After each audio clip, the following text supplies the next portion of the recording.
bringing together voices in child and youth healthcare. This is CAFC Presents.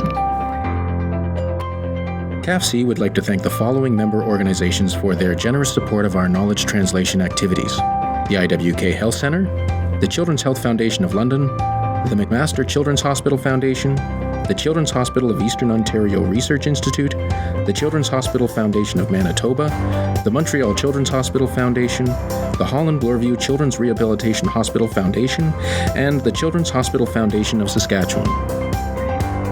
We would also like to thank the following Keystone and program partners for their ongoing contributions that support all of CAFC's programs and activities. If you have any questions or comments for our panelists, please type them into the question box at any time during the presentation. You can also share your thoughts and questions on Twitter by tagging @CAFCTweets and using the hashtag CAFCPresents. All of our webinars are recorded and can be found on the CAFC Knowledge Exchange Network. Use the Ken to share these recordings with your colleagues or register an account and post comments, links, or other resources that you think will be of interest. And be sure to sign up for the CAFC Presents weekly email newsletter to stay up to date with upcoming webinars and our recorded webinar archive.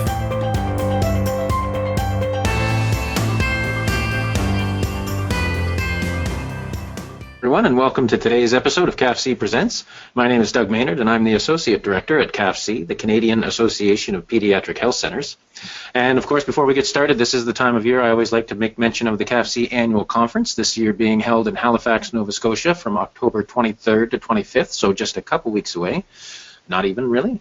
There's still time to register. Until the end of this week, you can register online. But if you don't register this week, you are certainly welcome to register in person in Halifax. So hopefully we'll see lots of our CAFC Presents audience in person at that conference. And for more information, you can always go to conference.cafc.org and check out the program and registration, hotel information, and everything else that's on the site. All right, so today's webinar is titled Thinking Differently, Navigating Research, Business, and Innovation. And speaking of the CAFC conference, today's presenter, Dr. Matthew Bromwich, some of you may remember, participated in our Dragon's Den session at the CAFC conference a few years back.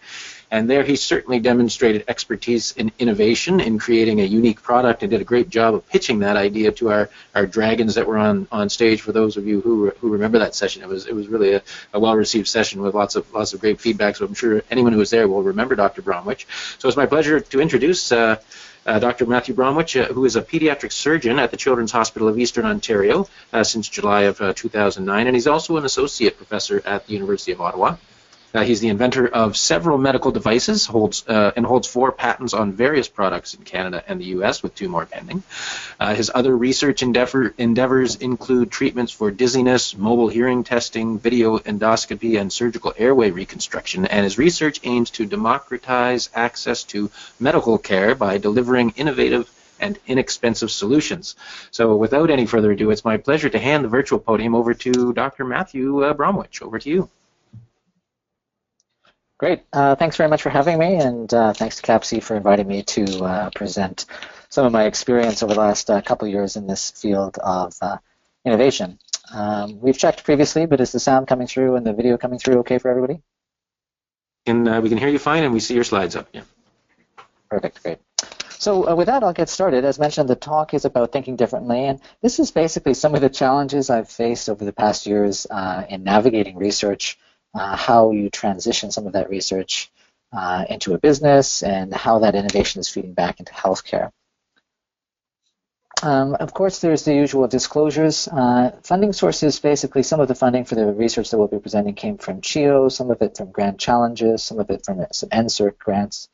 I, as mentioned, I'm an associate professor at the University of Ottawa now, work at CHIO.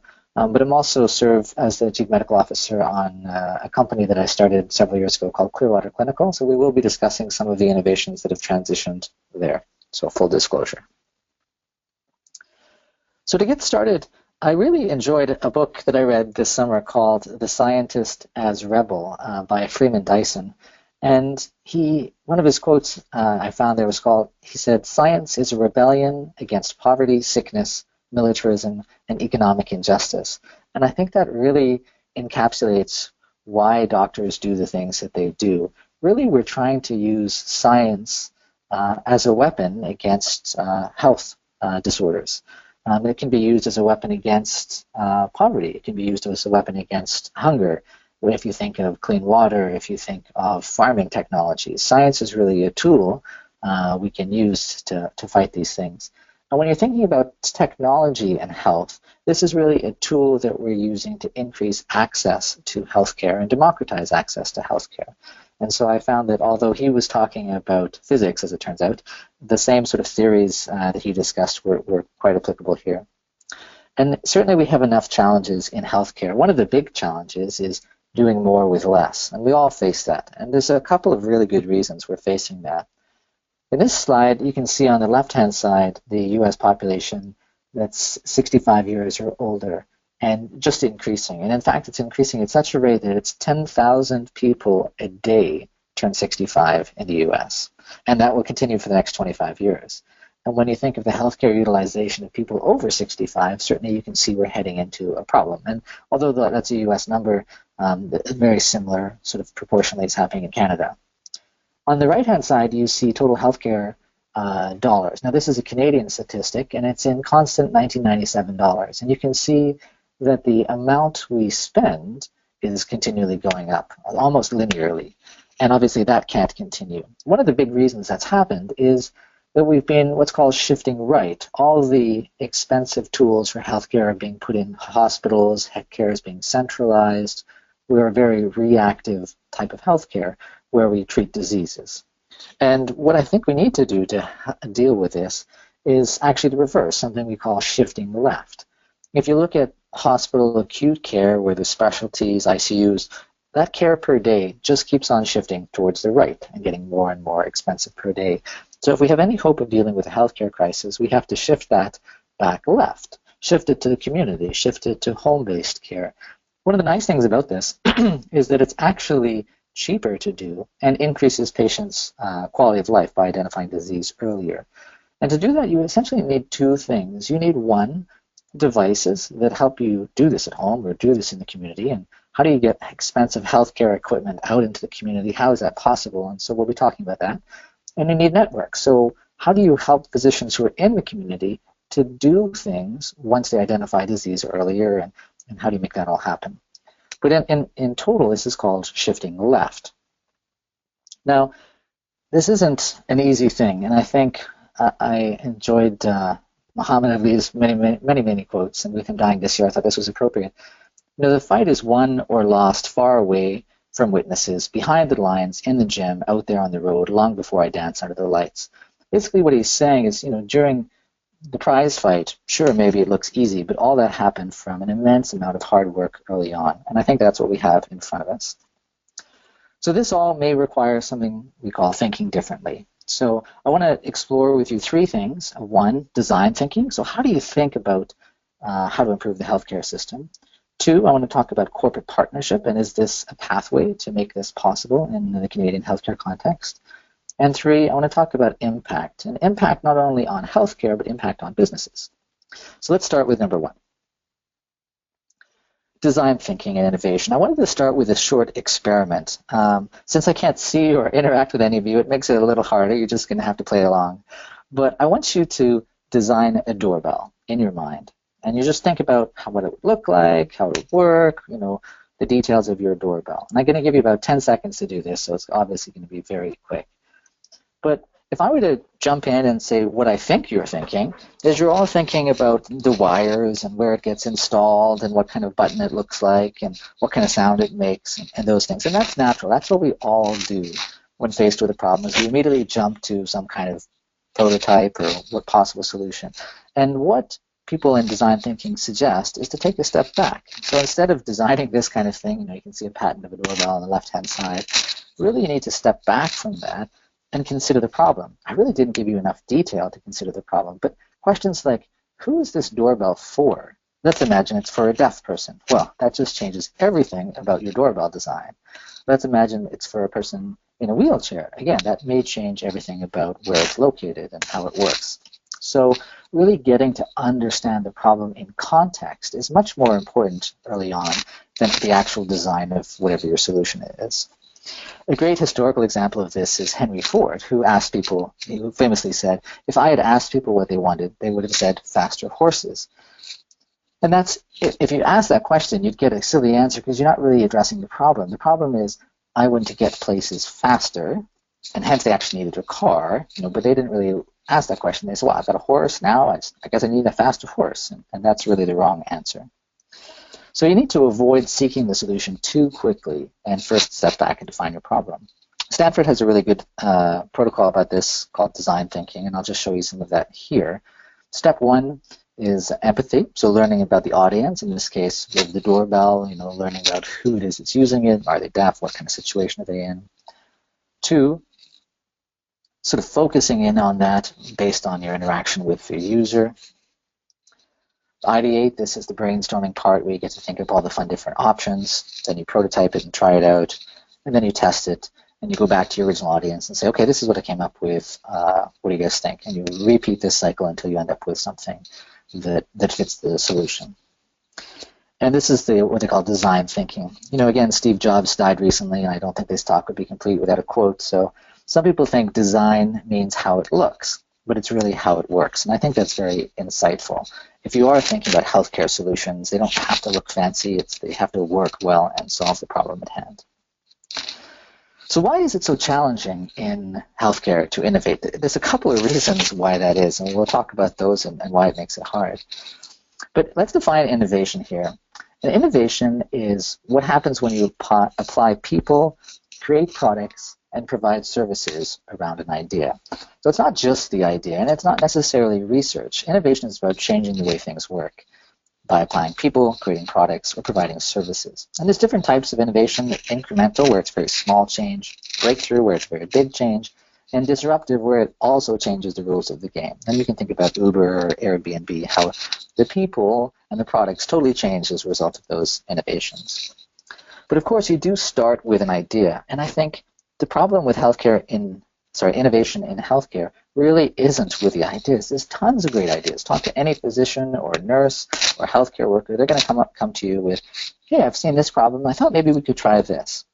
So the problem isn't with the ideas, because everyone who's ever taken a shower has had an idea. I say that because I get most of my ideas in the shower. Nobody's bothering me. I just have time to think.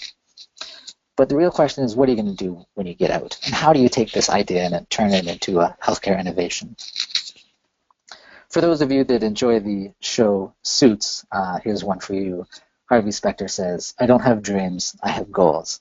And I think that's important. You really need to operationalize your ideas to turn them into innovations. You need to build a stepwise approach to say, okay, I'm going to do this, and then what's next? And that's where some of the challenges come in with healthcare.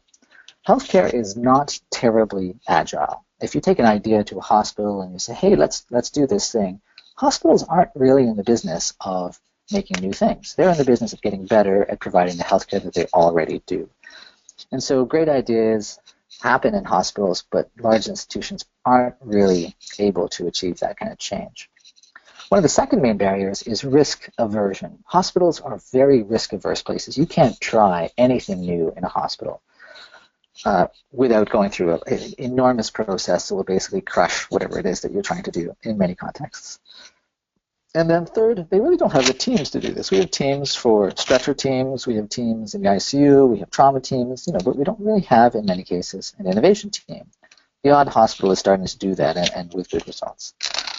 So how do you address these kind of challenges that you might face in healthcare? I drew this graph as a result of my own experience, and then later found out that somebody else had drawn this graph and called it the Gartner hype cycle. So we'll go with that one because they named it first. What it shows, though, is at the beginning of the life cycle on the far left of the graph, you have a new technology, and then you get all excited and you think, oh, this is going to be amazing, and then you have this peak of inflated expectations. And you can think about this in your own life when you think, oh, I'm going to renovate the basement.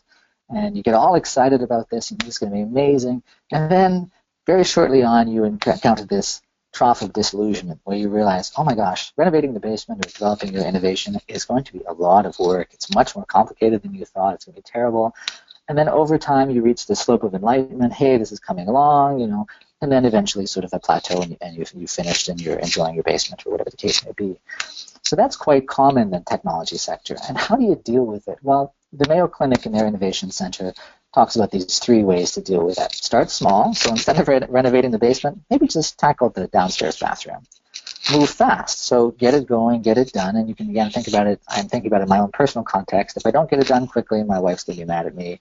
Other challenges are going to arise. So you need to move fast.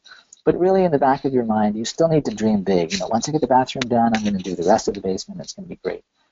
And although I'm talking about the basement for context, the same thing applies in healthcare. You need to start small on something you can actually achieve quickly to demonstrate impact, and dream big. I'm going to take this impact and I'm going to scale it in a different way.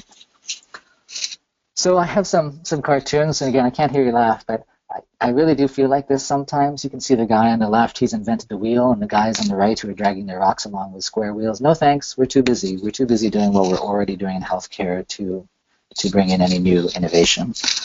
And that's, again, why healthcare centers aren't really well equipped to do innovation.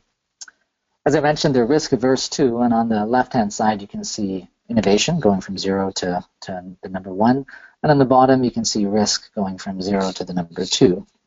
And as you increase the risk, moving to the right, the amount of innovation decreases, and you really experience this in healthcare. If there's no risk, sure, you might be able to do it. But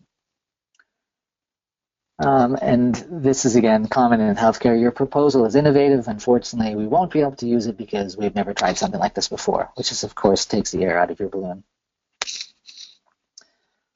So how do you address this? Well, I wanted to talk about the Swiss cheese model of failure. And the aviation industry uses this a lot when they're talking about why planes crash. If you imagine the top line with those holes in it, let's call that the pilot. And the next line with holes in it, let's call that the air hostess. The next line, you might think the engineers, and the bottom line, the air traffic controller. If the pilot makes a mistake, there's somebody underneath him to catch them. Hey, Mr. Pilot, you didn't close the outside door, says the steward. Great, they caught that mistake. Maybe they made a mistake. Somebody else catches it. And you really only get catastrophic failures when all the holes line up. And you can see how it's gone through everybody's hole or everyone's layer of reassurance, and you've had a catastrophic failure.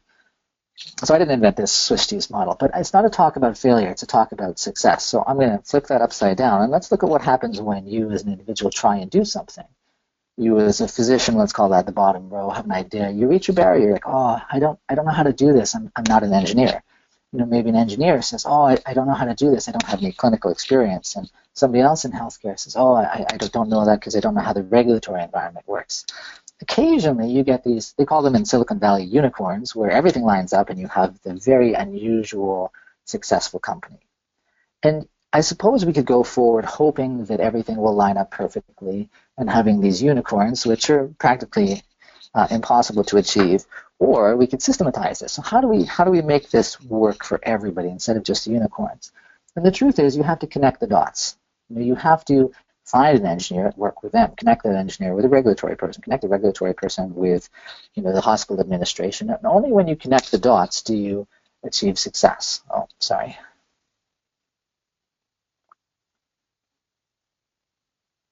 Just going to go back to that slide. So what does success look like? You may have seen this on Facebook, and I think that's where I came across it. Everyone looks back and says, wow, that project was really successful. It must have been straightforward, like you see on the left. But the truth is, it's really a mess, and you have to fight every day trying to put out fires to beat your way to success at the end. But it's much easier to do that when you connect your strengths with other people and can find your way through that maze. So one of the ways to connect is with corporations. And is corporations and entrepreneurship the solution to some of our healthcare problems? So let's look at that. Some interesting trends that may make more sense to involve corporations. One is patients are increasingly becoming the gatekeeper of their own information. By that I mean there's Google Health, which allows you to store your own information on your computer, and you can give that to your physicians. There's vaccinate.ca, where you input what vaccines your children have had. There's Fitbits and iPhone health apps that allow you to collect information. So patients are becoming more involved in that, not collecting, but keeping their own data. Two, in Canada, as well as the States, the pay-for-performance model is increasing, which I think is actually a good thing. I mean, do you want to pay people for doing a bad job? Probably not. And the best way to motivate people in general is financial remuneration. It does have its own problems, but certainly it is an increasing trend we see. And then 3, and I think this is critical, rather than treating disease, we are optimizing health, moving more towards that. Rather than having a hospital for sick children, could we have a hospital that encourages health in children? And this is being more proactive. And this allows us to shift left and become less expensive. So I mentioned, how does this play into entrepreneurship and companies? So let's define entrepreneurship and deal with that in just a minute. So entrepreneurship, if you just look it up on Wikipedia, comes out as the capacity and willingness to develop, organize, and manage a business venture along with any of its risks in order to make a profit. So is this all about profit? And is healthcare really an industry? And so if you look at the 4 top industries in Canada, number 1, real estate, 2, manufacturing, 3, mining and oil, the number 4 largest industry in Canada is healthcare. So of course it's an industry, of course it's a business. Interestingly, Canada Business Magazine calls healthcare the worst run industry in Canada as well. So how do we improve this? How do we make this better? And is entrepreneurship or business the way the doctors or healthcare workers should think about healthcare? Particularly in the Canadian context, that's problematic. We think of that sort of as an American way.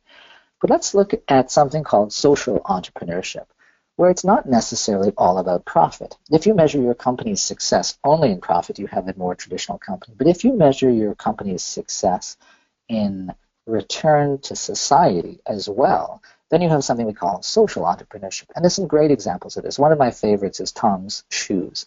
Basically, they're a private for-profit company, but one thing they do, if you buy a pair of shoes from them, they will give a pair to somebody who needs one.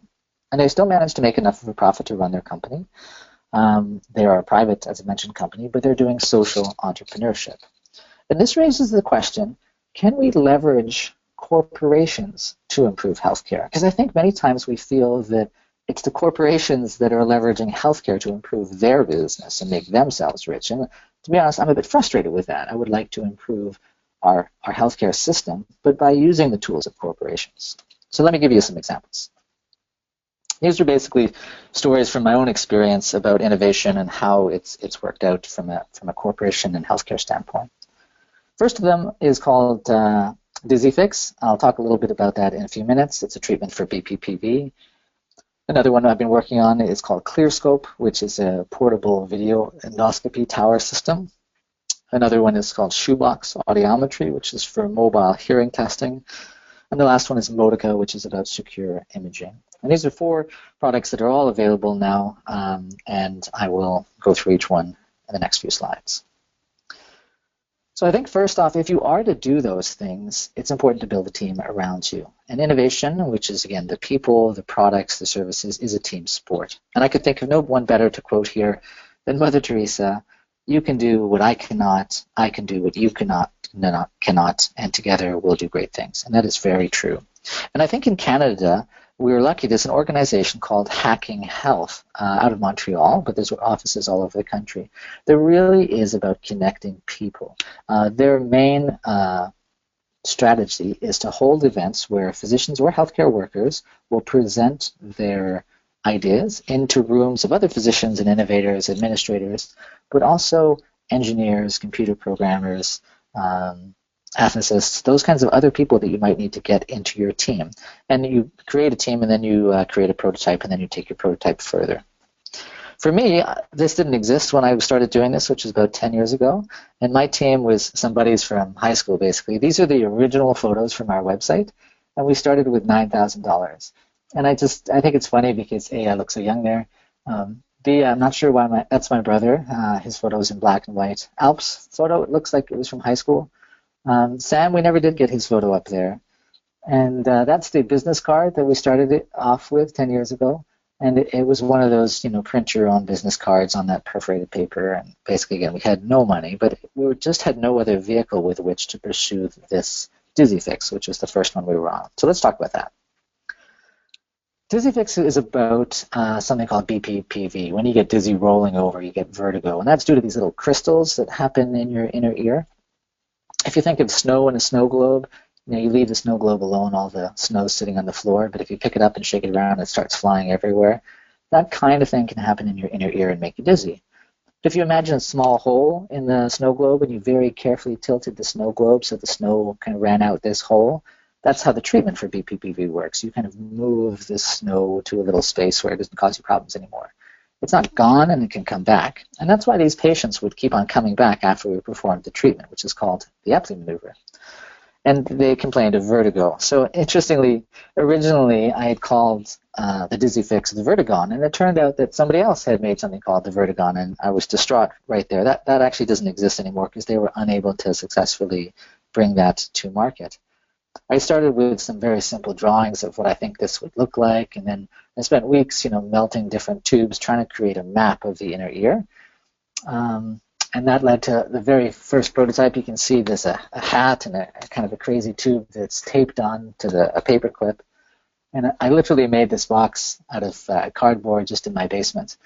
And this was all a very $0 way of doing it, which I don't really recommend. But it was a hard way of doing things. We did get some publications out of that, and today the Dizzy Fix is available in pharmacies and obviously much more professional now that we connected it with the right people to help us. One of the interesting first people was this guy, Steve Taft, who ran a company called, or still runs a company called All Star Sales. We went to him and said, we don't have this thing. We think it would be good. Will you buy it? And he said, okay. And he gave us $40,000, even without a product, and said, okay, just give it to me in 6 weeks. So we went away with this $40,000. We made it, and we came back. And unfortunately, all of them leaked. They just weren't properly done, and we'd spent half of our money making them, and so we had to go back and make another half, so $0 profit on the first order, but at least they worked. So sure, you sometimes need early adoption, and there's going to be problems.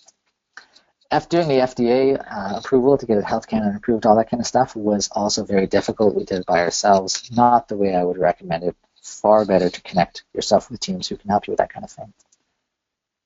I think the instructive part from this is you believe the top graphic, which is, I'm going to make this thing, it's going to be great, very straight line towards where you're going.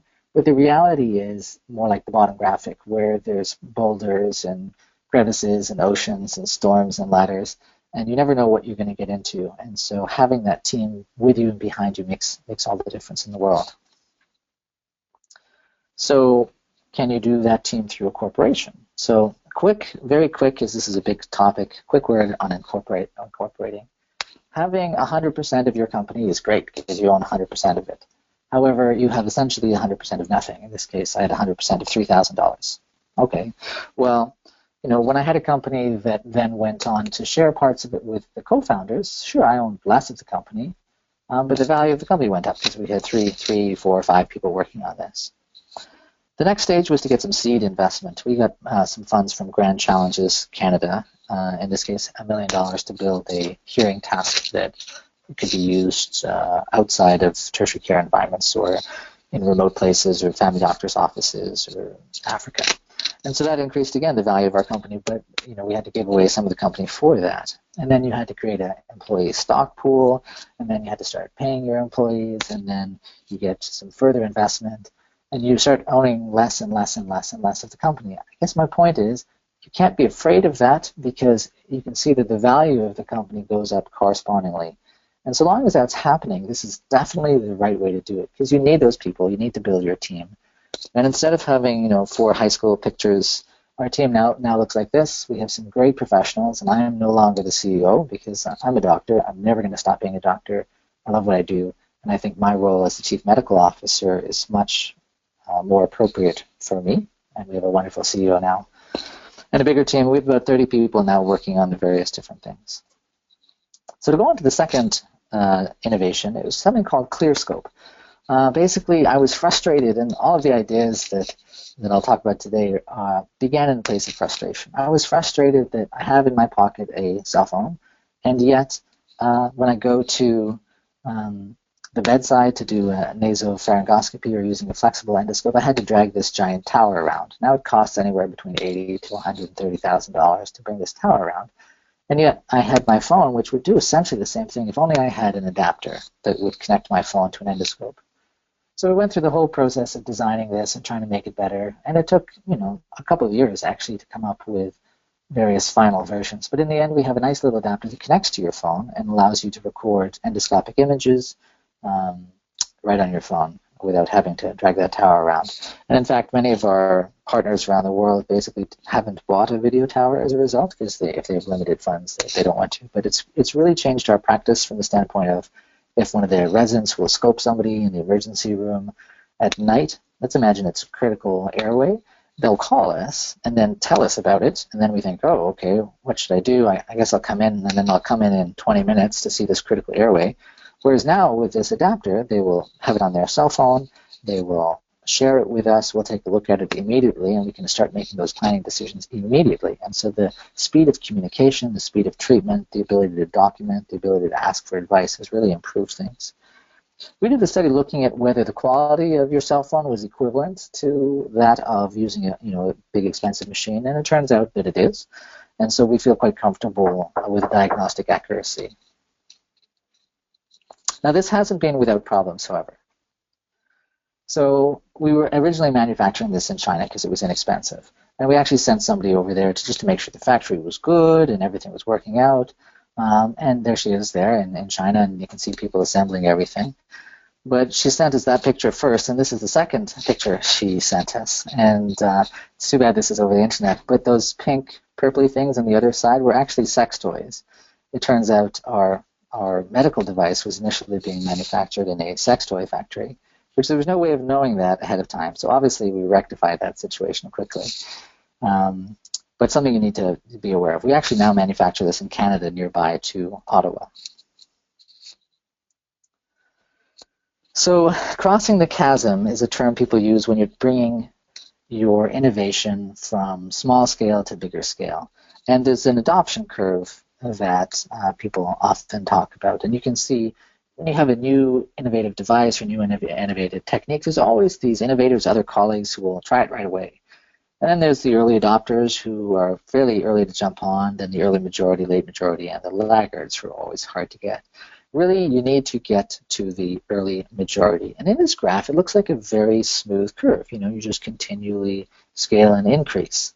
But the transition from the early adopters to the early majority is not smooth. It's more like this. And they call this crossing the chasm, bridging the gap.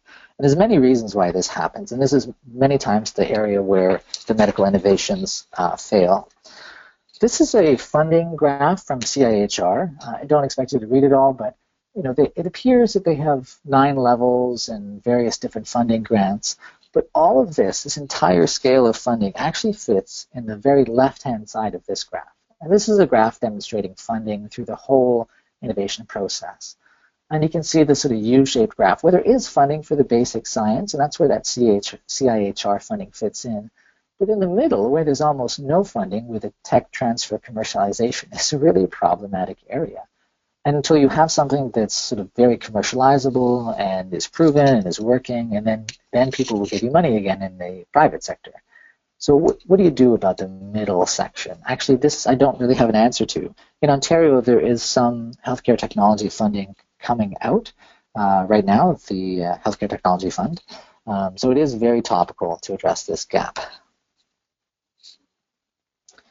One of the other innovations I want to talk about was the Shoebox I've mentioned a couple of times. And again, it came from a place of frustration with, why can't I get a hearing test? If patients were booked in my clinic to see me and came in and didn't necessarily have a hearing test, and it turns out that they actually needed the hearing test, they would have to go back to the waiting room, wait around for a while until something opened up in audiology, and then they could sneak them in. Similarly, if you ask a room full of people who's had a hearing test, most people don't put up their hands. Whereas if you ask them who's had an eye test, everyone puts up their hands. So why is it we test our eyes but we don't test our hearing, when hearing is actually a much more common disability? In fact, hearing is the world's #1 disability. So why is it that most people don't have a hearing test? So there's several reasons for that. One is that audiometers are largely complicated and largely expensive. So we were aiming to build something that was inexpensive, but gave you a complete audiogram, suitable for all ages, children and adults. and something that allowed you to be portable but still connected to your network of data and of resources to decide what to do with what you find. So this Shoebox is essentially a game interface based on an iPad. It allows you to do diagnostic audiometry, and the user will touch the object. You can see the hand touching the chair in this case. And if it makes a sound, they will sort it to yes, I heard it. And if it doesn't make a sound, they'll sort it to no, I don't. It's quite quick, easy to understand, and we went through a whole design process understanding the impact of people's touch sensation, eyesight, dexterity, how the graphics interact with them for all ages, and it's now validated for children over the age of 3 to anybody older than that. We published that, and it's actually been externally validated by the Mayo Clinic as well and demonstrated good sensitivity and specificity. But I mentioned earlier leading with impact, and I wanted to talk, instead of the stats there, I wanted to talk about one guy individual. And I have permission to show you his face. There he is.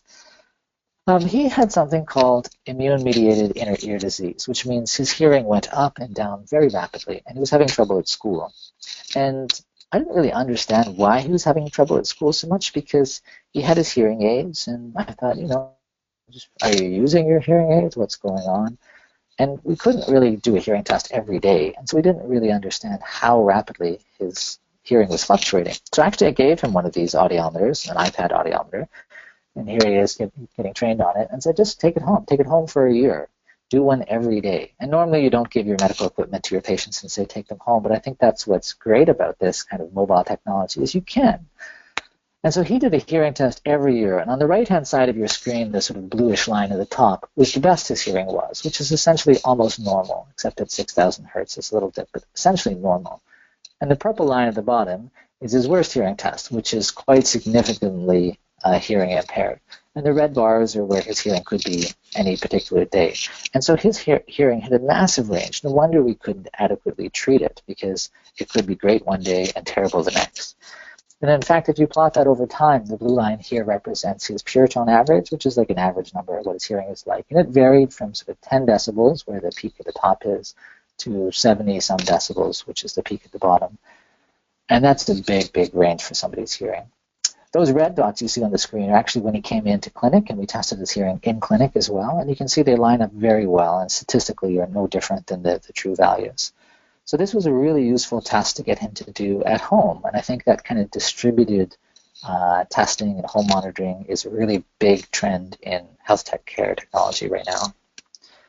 One of the things you can do with all that is the research data and analytics. So all the data from these shoeboxes, of which there's thousands around the world now, is streaming in a de-identified way to a central server where we're collecting the largest database of hearing information ever, I hope, which will give us some really interesting insights into things like etiology. Why is it that people, in Sierra Leone have hearing loss, and why is it that kids in inner city Toronto have hearing loss, and what's the difference, and those kinds of things. Not only that, but if you correlate it with existing healthcare utilization databases, you'll find out things like, I didn't realize hearing was so tightly correlated with depression and isolation and suicide and other healthcare utilizations from a lack of understanding about how to take your medications and treat your conditions. And so there's a lot of information that will be coming out for that. I've talked to you about 3 things that have done well, but I want to make it clear that I've had tons of other ideas that didn't work out so well. And failing is fine, and you'll hear this a lot in the innovation and the healthcare technology sector, is failing is to be encouraged, because if you're not failing, it means you're not really trying. Failing fast is good, because you don't want to waste your whole life trying something that's never going to work. And so there was a book I looked at this summer called Where Do Good Ideas Come From? Some of these are from Stephen Johnson, some of them are some of my own thoughts, but he talks about the slow hunch, where you kind of notice stuff, and you're like, that's weird, and you just keep on noticing the same thing. It's like, I think there's something there, and you have an idea. I think boredom, the shower, we talked about that. Sometimes courage, where you have convictions of your idea and you know this needs to change and you have a good idea. And I think this is an interesting one, desperation. And I think this is an important one because it lowers the risk. A good example is the London Health Sciences Centre emergency room wait times. They were actually provincially the worst in the province. And so because they were the worst, they couldn't get any worse, so they had the freedom to change. And so what they did in their emergency room is get rid of triage. All those nurses that are involved in in pre-assessing you and deciding what level and how long you're going to wait, those nurses were a large pool of resources that were occupied doing the work of triage. And in some of the emergency rooms in the LHSC, they said, you know what, we're going to get rid of triage. We're going to have two lines. One, it's an emergency, or two, it's not. And all those nurses are going to be reassigned to actually delivering the health care. And this apparently rapidly improved their wait times in the emergency rooms. But they really only had the freedom to do that because they were desperate. So I think that's kind of interesting. From my standpoint, here's some other bad ideas I had. This is something we never did. We called it last call. Basically, it was a way of getting drunk without a hangover. It never turned into anything because we just didn't think that fit well with our role as trying to improve healthcare. But it was a two-part beverage. One you drink before you go out, one you drink after you come back. And they would have essential salts and fluids and things like that. Two, this is a dust mite. And one of the common things ENT doctors treat is something called cholesteatoma, meaning that you get these skin cells trapped in behind the ear, like behind the eardrum, causing problems. And it's hard to get out, and you require surgery and stuff. And I was thinking, is there any way we could get out those skin cells? Well, dust mites, as it turns out, eat skin cells, which is why they live in your bed and things like that. It also turns out they don't have an anus. And I spoke to entomologist from Philadelphia about this, and we got fairly far with the discussion, but I think it turned out to be a bad idea from the standpoint not many people are going to want you to put bugs in their ear to treat their cholesteatoma.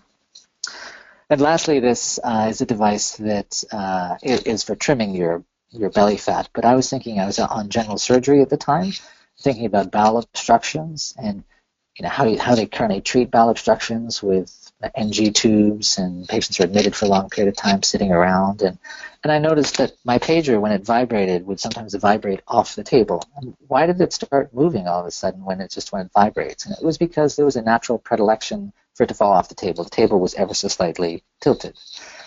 Could you do the same thing with bowels? Could you vibrate the bowels and help this move stool along?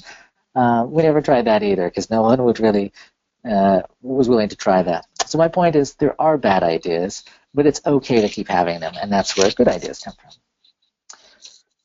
From that standpoint, Walter Elliott said, perseverance is not one long race, it's many short races, but they're one after the other, and I really feel that's true. I mentioned talking about some scopes, and the residents would take the video in the emergency room and send them to us, which was great. But what ended up happening is all these images of patients would end up on various people's cell phones, which has a bunch of problems, not the least of which is privacy. But also, if that resident went home post-call and the team wanted to look at the video, they're saying, oh, where's the important video of such and such? Like, oh, it's on so-and-so's phone and they're not here. So we had a problem, and we really needed to solve that. That's what Modica is. I'll talk a bit about that. What I was trying to do is create that video tower. You saw a picture of that $100,000 video tower. And it consisted of a computer on the left-hand side and a camera head. You can see the Sony camera head, and a light source, and that is the K-Pentax as a light source. The actual scope, which may be a rigid scope or a flexible scope. And if we wanted to do something called stroboscopy, that's where we look at vocal cords moving. They move too fast for the human eye to see, and so we slow them down using a flashing light, much like you might see if you watch a car ad and the BMW wheels turn slowly backwards in the car ad. Well, they achieve that by matching the speed of the wheel with the frequency of the film, and it gives you the slow motion effect. And you may also have seen that in a disco at some point if someone dances just exactly in time to the music, and that's just in time to the flashing light. It has a funny slow motion effect. So that's stroboscopy. So how do we do that in a mobile way, and how do we do it safely? Well, we managed to replace the camera, as I showed you earlier, with the cell phone.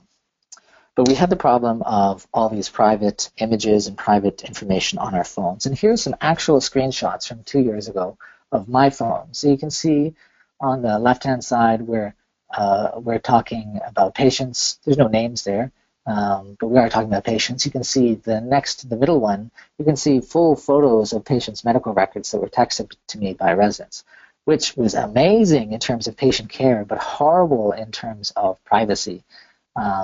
And you can see pictures of patients' faces. And on the right-hand side is my camera roll. You can see my kids, you can see my wife, we're at the park. You can see some pictures of people's eyelids. You can see a couple of unconscious people whose blue faces I've blocked out there. You can see a car that I thought was driving badly. This is not a way to operate healthcare. And to be honest, if I asked you guys online, have you taken pictures with your cell phone? I'm sure the answer is yes. And in fact, we have evidence of that as well. And in 2016, out of Calgary, they did a study of the plastics team and asked, how much do you use your cell phone? It turns out 90% of people take cell phone pictures. 73% mix it in with their photos, just the way I was showing, and 26% admit to accidentally disclosing patient medical records. And that's like somebody else is looking at your cell phone. Oh, this is the picture of the weekend, and flip. Oh, goodness, what is that picture? And you've probably experienced that yourself. And again, this is not a way to operate healthcare. And so what we did is made Motica, which is a secure private environment for taking pictures, which is free. It's online now. You can get it in the App Store. I encourage you to do so. But you get to log in. You have a private cloud account. When you take a picture, it does not put it in your camera roll. It encrypts it and puts it in a separate place. It also allows you to tag them with a patient name. It also, importantly, allows you to get consent from the patient. So if you were to ever use that for medical legal reasons or publication later, you have consent to have that picture. And I think as well, it gives you a way of sharing it with colleagues that does not involve texting it and does not involve email. It shares it via the secure server and notifies the recipient that they have a waiting photo that they can then securely log in and look at. So that helps us deal back to this overview slide with the computer system. And now we've got that fixed with our phone as well. So what do we do about this strobe light business? And this is kind of fun. I'm just showing you because it's an interesting story. With the top line, wavy line, you can see, let's call that your vocal frequency. And the way stroboscopy works, you can see those orange flash bulbs. It flashes lights at different phases of that to sort of subsample and give you a sort of slow motion view of the same thing. And so you subsample the wave and you get a much slower wave that's visible. And I knew this is how we do it currently, and that it requires this expensive machine. It's about $25,000 to buy a stroboscopy machine. And I was on an airplane one day, and I was looking out the window, and I had my cell phone. I was just taking a picture, and the propeller on the plane was doing that thing, the BMW wheel I was telling you, was sort of moving slowly and weirdly, and I was saying, oh, that's weird. And I think it brings to mind this quote. I didn't realize this was from Louis Pasteur. My dad actually used to say this all the time, but chance favors the prepared mind, meaning that if you're open to finding these solutions, you will, by chance, see them around you, just like that day when I was on the airplane wondering why my phone was doing this weird thing with the propeller. So I have a little video here, I hope it works over the internet, about stroboscopy and some of the problems we've faced and how we can make the invisible visible. What's the elucidated?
I hope that worked for you. If you want to learn more about it, you can learn it there.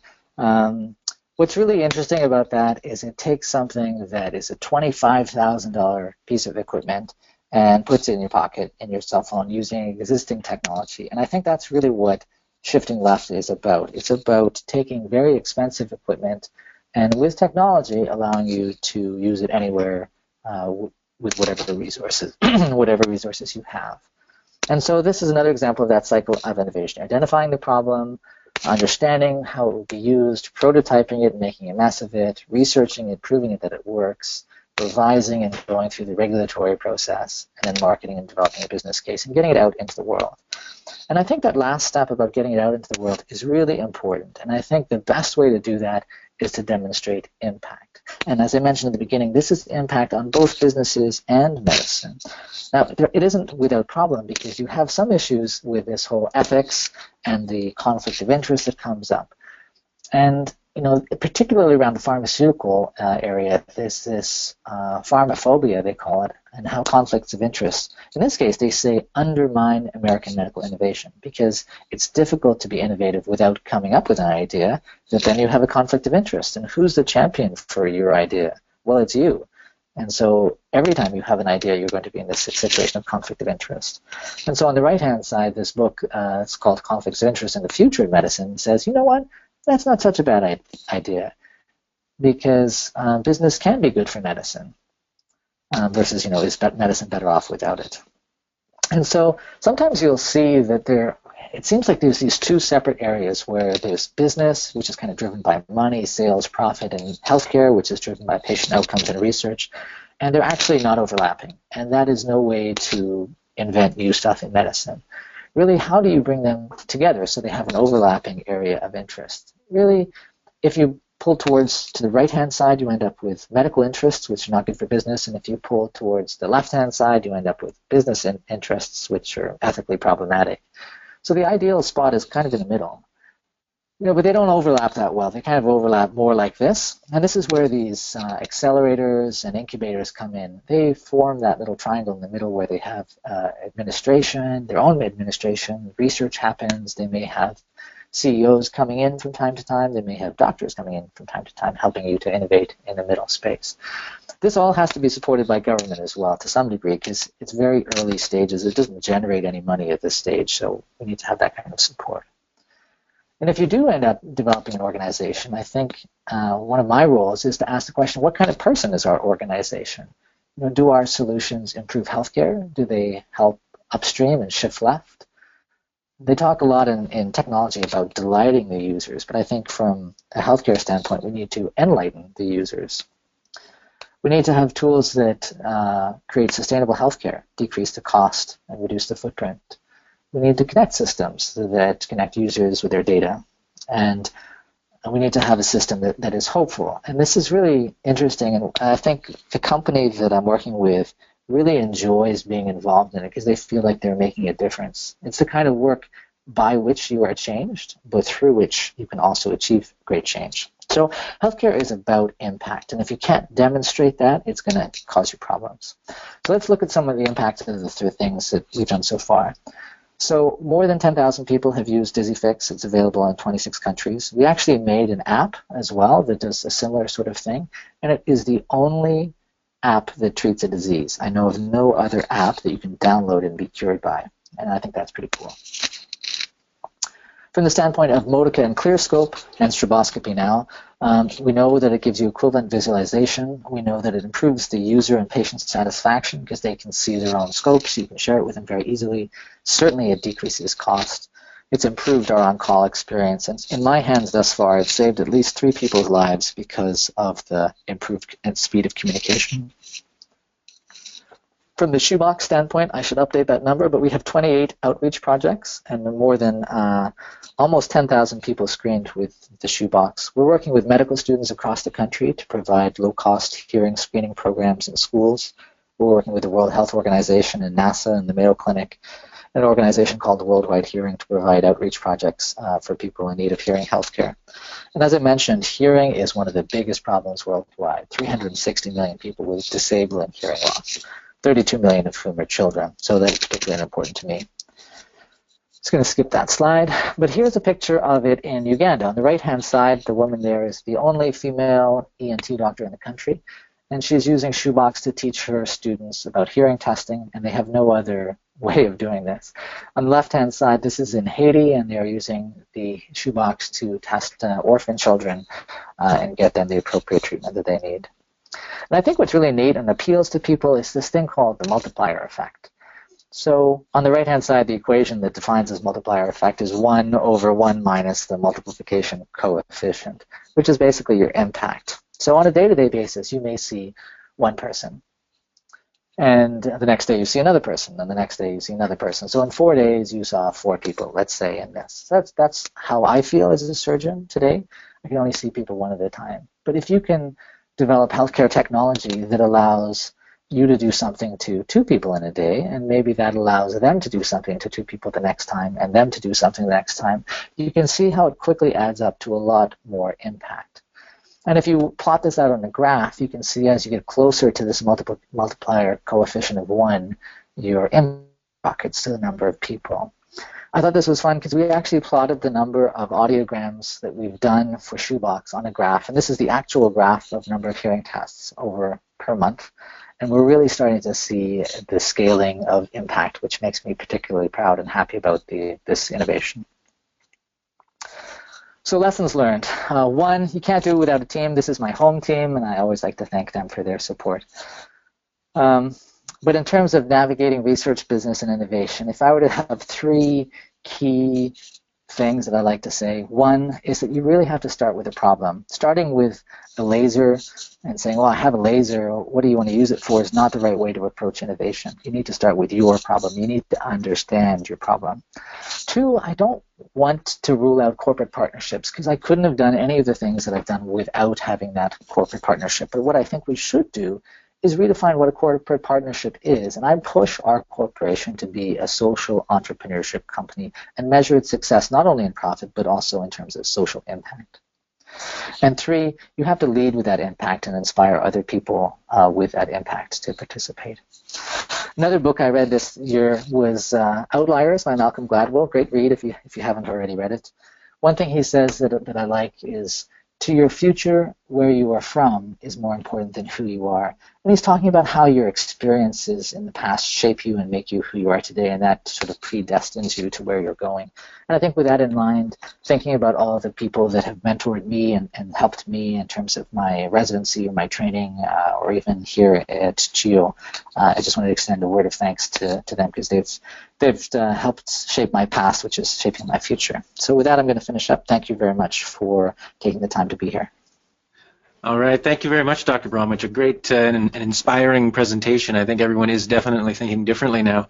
So we are just about out of time. We do have 2 minutes left on the clock. So if anyone does have any questions to type in, please do that quickly, and we will try to get a couple of questions to Dr. Bromwich.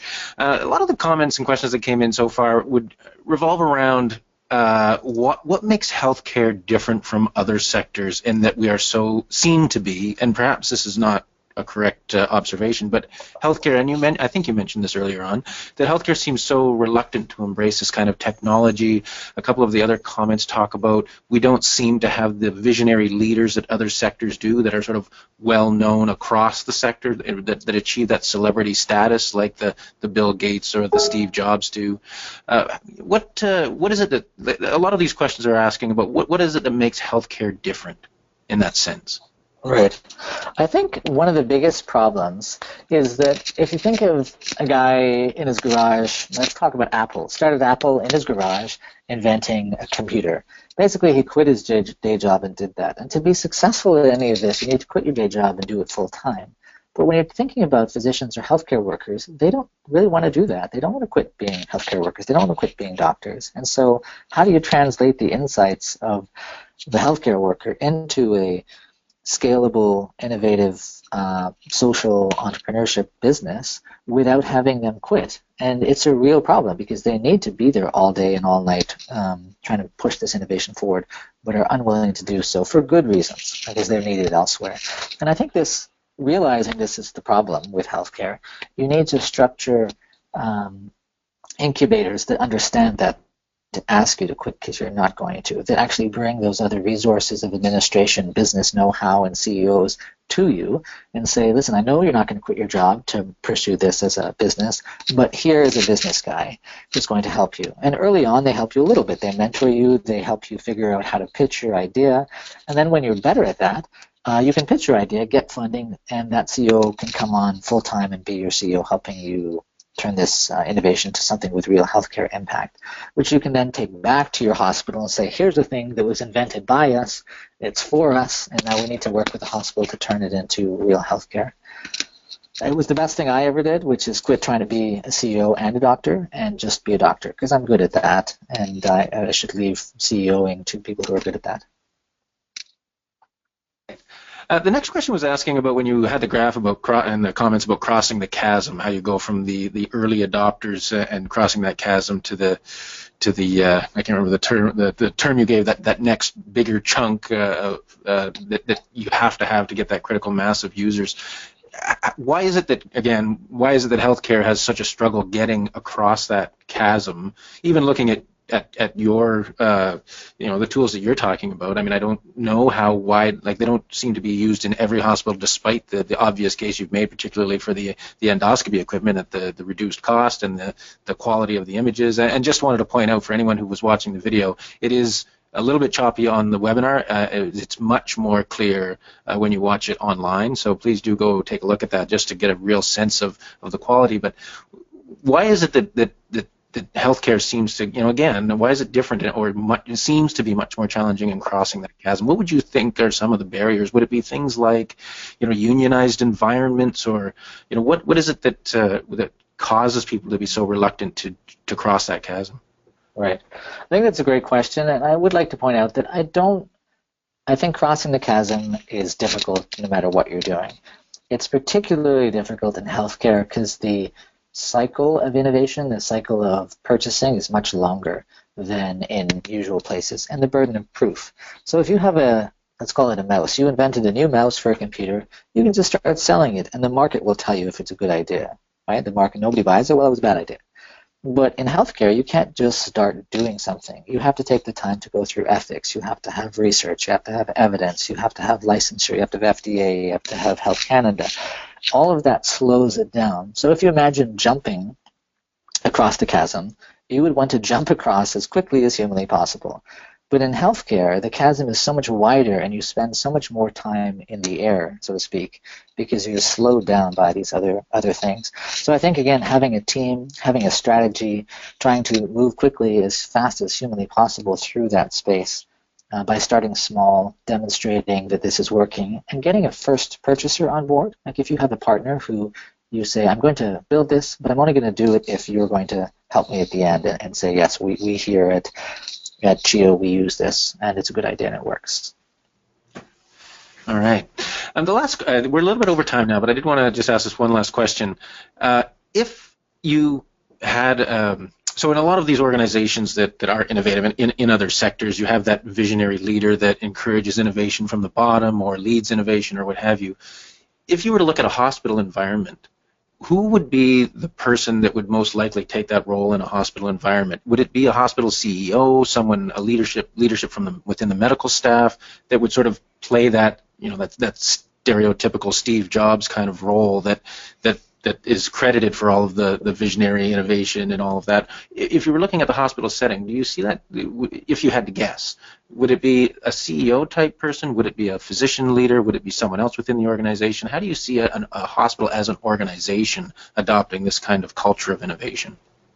Well, certainly certain organizations, and you say Southlake Medical Hospital, I'm going to say Windsor, are sort of known for being innovative hospitals, and part of that lies with their CMIO, Chief Medical Information Officer, who may be an innovative or open-minded person who basically gives permission that, try these things out, let's go. And I'm talking more about technology here, and not all innovation is technology, but in this case, it is. So that person gives you permission, but they're not necessarily the champion. And I think if you have physicians or people who can, give talks and encourage people, they're required.